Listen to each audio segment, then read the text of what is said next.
Hi friends, ഇന്ന് ഞാനൊരു ചെറിയ സിനിമ റിവ്യൂ ആയിട്ടാണ് വന്നത് കേട്ടോ. ഞാന് മാമൻ മാമൻ എന്നാണെന്ന് തോന്നുന്നു. അതെ, മാമൻ. നമ്മുടെ സൂരി, നമ്മുടെ തമിഴിലെ കോമഡി ആക്ടർ സൂരി അഭിനയിച്ച മാമൻ എന്ന് പറയുന്നത് സിനിമ കണ്ടു. വളരെ ഇഷ്ടപ്പെട്ട ഒരു സിനിമയാണ്. പക്ഷേ സെന്റിമെന്റ്സ് ആണ് കേട്ടോ. അത് എനിക്കറിയില്ല, എന്നെ വരെ നല്ല രീതിയിൽ ഹോണ്ട് ചെയ്യും. നല്ല രീതിയിൽ ഞാൻ സെന്റിമെന്റ്സ് വർക്കൗട്ട് ആയ ഒരു പടം. ഈ പറയുന്ന പോലെ സത്യമാണ്, സ്വാസിക അതുപോലെ ഐശ്വര്യലക്ഷ്മി ഇവരൊക്കെ നല്ല മത്സരിച്ച് അഭിനയിച്ച് തകർത്ത പടം. നല്ല പടമാണ്, എനിക്ക് ഇഷ്ടപ്പെട്ടു. പക്ഷേ സെന്റിമെന്റ്സ് നമ്മളെ എന്താ പറയണേ, കരയും. നമ്മൾ കരയണ്ടെന്ന് പറഞ്ഞാൽ പിടിച്ചിരുന്നാലും നമ്മൾ ചില മൊമെന്റ്സ് നമ്മൾ അത്ര പിടിച്ചിരുന്നാൽ പോലും നമുക്ക് കരയിപ്പിക്കുന്ന ഒരു സിനിമ. ഓക്കെ, നല്ല ഒരു പ്ലോട്ട്, നല്ലൊരു ത്രെഡ്. ഒരു മാമനും മച്ചാൻ, അറിയാലോ, മാമൻ മച്ചാൻ തമ്മിലുള്ള ആ ഒരു സ്നേഹബന്ധം, അതുകൊണ്ടുണ്ടാകുന്ന ഫാമിലി ഇഷ്യൂസ്, ഇതൊക്കെ തന്നെയാണ് ആ പടം പറഞ്ഞു പോണത്. പക്ഷെ വളരെ നല്ല കാര്യം. പക്ഷെ എനിക്കിതിനകത്ത് ഞാൻ പറയാൻ വന്ന വേറൊരു കാര്യം ഈ ഐശ്വര്യലക്ഷ്മി എന്നുള്ള നടിയെ പറ്റിയാണ്. നിങ്ങൾക്കറിയാം, ഇപ്പൊ മലയാള സിനിമയിലായാലും പുള്ളിക്കാരിക്കൊരു റേഞ്ച് ഉണ്ട്. പുള്ളിക്കാരി നല്ല ഒരു ആക്ട്രസ് ആണ്. പുള്ളിക്കാരി ചെയ്തു വെച്ചിരുന്ന ക്യാരക്ടേഴ്സ് എല്ലാം ഗംഭീരമാണ്. ഒരെണ്ണം പോലും നമുക്ക് മോശമെന്ന് പറയുന്ന ഒരു സാധനം പുള്ളിക്കാരി ചെയ്തതായിട്ട് ഞാൻ കണ്ടിട്ടില്ല. പുള്ളിക്കാരുടെ ക്യാരക്ടർ സെലക്ഷനും അത്ര ഗംഭീരമാണ് കേട്ടോ. പുള്ളിക്കാരി ഒരു ക്യാരക്ടർ സെലക്ഷൻ ചെയ്യുമ്പോൾ എനിക്ക് തോന്നുന്നില്ല പുള്ളിക്കാരുടെ കൂടെ അഭിനയിക്കുന്ന ആളുകളുടെ ഫെയിമോ അല്ലെങ്കിൽ പുള്ളിക്കാരി കൂടെ അഭിനയിക്കുന്ന ആളുകളുടെ സെലിബ്രിറ്റി സ്റ്റാറ്റസോ നോക്കിയിട്ടായിരിക്കില്ല പുള്ളിക്കാരുടെ സിനിമ സെലക്ട് ചെയ്യുന്നത്. പുള്ളിക്കാരി എപ്പോഴും പുള്ളിക്കാരുടെ മാത്രം ക്യാരക്ടർ എങ്ങനെയുണ്ട്, അതെങ്ങനെ മെച്ചപ്പെടുത്താം, അതിൻ്റെ ഡെപ്ത് എന്താണ്, ഈ കാര്യം മനസ്സിലാക്കിയിട്ടാണ് സെലക്ട് ചെയ്യുന്നതാണ് എൻ്റെ ഒരു വിശ്വാസം. അതിപ്പോൾ റീസെൻ്റായിട്ട് ഇപ്പോൾ 2 സിനിമ, ഹലോ മമ്മി, അതുപോലെ തന്നെ ഇപ്പോൾ മാമൻ. പക്ഷെ മാമനകത്തൊക്കെ ആ ക്യാരക്ടർ അറിയാമല്ലോ. സൂരി എന്ന് പറയുന്ന ഒരു നടൻ ഇപ്പം നമ്മുടെ വിടുതലയുണ്ട് കയറി വന്ന നായകനായിട്ട് കയറി വന്ന, അതിന് മുമ്പ് നമുക്ക് കൊമേഡിയനായിട്ടാണ് അറിയാവുന്നത്. അതിഗംഭീര ഒരു നടനാണ്. പക്ഷെ പുള്ളിക്കൊക്കെ ഒരു ഡേറ്റ് കൊടുത്ത് ഈ ഒരു ഇതില് നമ്മൾ കണ്ടിട്ടുണ്ട് പണ്ട് കലാഭവൻ മണിക്കൊക്കെ ഡേറ്റ് കൊടുക്കാൻ സമ്മതിക്കാത്ത നടിമാരെ പറ്റിയിട്ടൊക്കെ. പക്ഷെ ഇപ്പോഴുള്ള നടിമാരെല്ലാം അങ്ങനെയല്ല കേട്ടോ. കാര്യം മറ്റേ വിൻസി അലോഷീസ് എന്ന് പറഞ്ഞ അവർ മറ്റേ ഉണ്ണി ലാലുവിൻ്റെ കൂടെ ഒരു സിനിമയിൽ അഭിനയിച്ചിട്ടുണ്ടായിരുന്നു. അവാർഡൊക്കെ കിട്ടിപ്പോഴും. പക്ഷെ അതൊക്കെ അങ്ങനെയൊക്കെയുള്ള അഭിനയിക്കാൻ പണ്ട് മഞ്ജു വാര്യർ ഒരെണ്ണം ചെയ്തിട്ടുണ്ടായിരുന്നു, നമ്മൾ കണ്ണെഴുതി പൊട്ടും തൊട്ട്. സോ ആ ഒരു കാറ്റഗറിയിൽ പെടുത്താൻ പറ്റിയ ഒരു എന്താ പറയണേ, ഒരു പ്രൊഫഷണൽ നടി, നല്ലൊരു ആക്ട്രസ്, നല്ല അഭിനയം. അതുപോലെ സ്വാസികയൊക്കെ നല്ല ഗംഭീരമായിട്ട്, അവരെയൊക്കെ അൺറേറ്റഡ് ആയിട്ടിരുന്നൊരു നടിമാരായിരുന്നു തോന്നുന്നു. ഇപ്പോൾ നല്ല രീതിയിൽ അവർക്കൊരു എന്താ പറയുക, അവർക്കൊരു സ്പേസ്, അഭിനയിക്കാനുള്ള സ്പേസ് കൊടുത്തപ്പോൾ അവർ നന്നായിട്ട് അഭിനയിക്കുന്നുണ്ട്. ലബ്ബർ പന്തിലൊക്കെ സ്വാസികയുടെ അഭിനയം നമ്മൾ കണ്ടതാണ്. അതുപോലെ തന്നെയാണ് ഈ സിനിമ മാമൻ. തുടക്കം ആ സിനിമ തുടങ്ങി ഒരു ചെറിയ ഫ്ലോ, ഒരു പാസമലർ, എല്ലാം മൊത്തത്തിൽ ആ പടം ഒരു പാസമലരാണ്. പക്ഷെ ആ ഒരു ഫ്ലോ അങ്ങോട്ട് തുടങ്ങി, ആ ഒരു എന്താ പറയണേ, ആ ഒരു ചേട്ടൻ അല്ലെങ്കിൽ ഒരു അനിയൻ ചേച്ചി ഒരു ബന്ധം, അത് വളരെ ബ്യൂട്ടിഫുൾ ആയിട്ട് മുന്നോട്ട് കൊണ്ടുപോയി.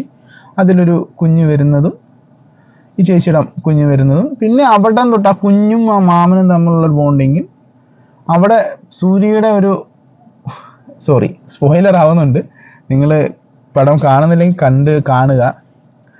കാര്യം എനിക്ക് ഇങ്ങനെ പറയുമ്പോൾ അങ്ങ് കൂടി പോകുന്നുണ്ട്. കാര്യം അത്ര നല്ലൊരു പടമാണ്. പക്ഷെ സെന്റിമെന്റ്സ് കരഞ്ഞു പോകും മോനെ, അവസാനം വരെ.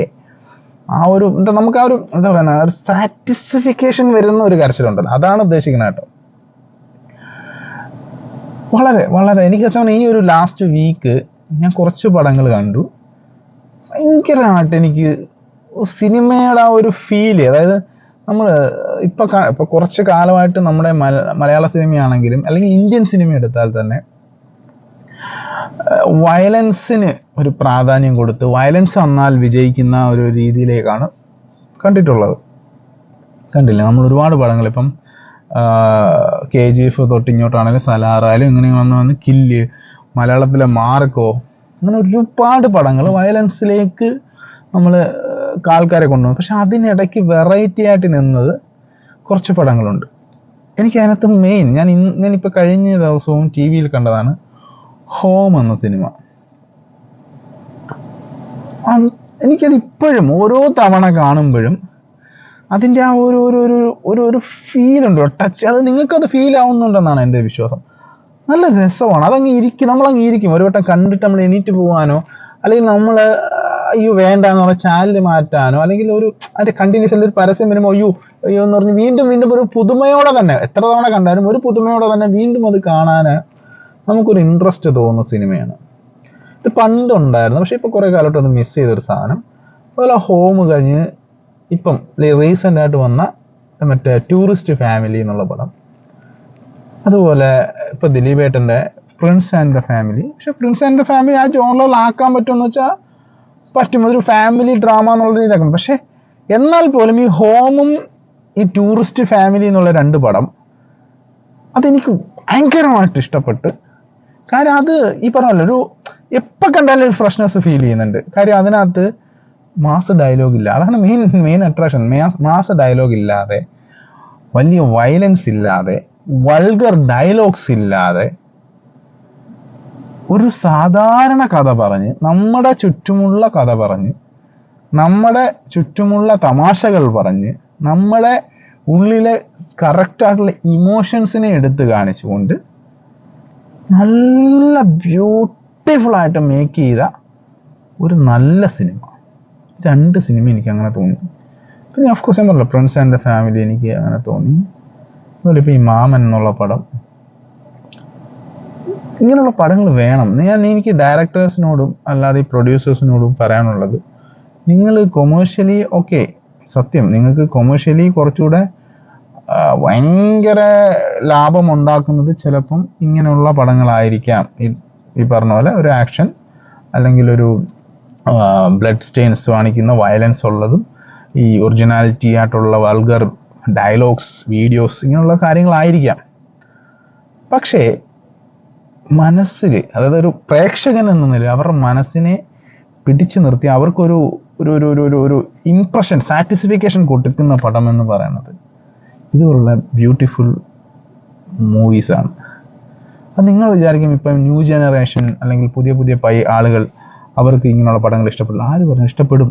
ഇപ്പോൾ ടൂറിസ്റ്റ് ഫാമിലി ആയാലും ഇപ്പോൾ എല്ലാവർക്കും ഇഷ്ടപ്പെട്ടത് തമിഴ്നാട്ടിൽ വിജയിച്ചൊരു പടമാണ്. ഇപ്പോൾ ഹോം എനിക്ക് തോന്നുന്നു 100% എഴുതിത്തരാം, ഹോം ഈ തിയേറ്ററിലായിരുന്നെങ്കിൽ സൂപ്പർ ഹിറ്റായാനെ എനിക്ക് ഉറപ്പുണ്ട്. പക്ഷേ ഈ പറഞ്ഞല്ലോ 100 കോടി 200 കോടി ക്ലബിൽ കയറുമോ എന്നുള്ള ആരും എനിക്ക് സംശയമുണ്ട്. കാര്യം എന്താണ്?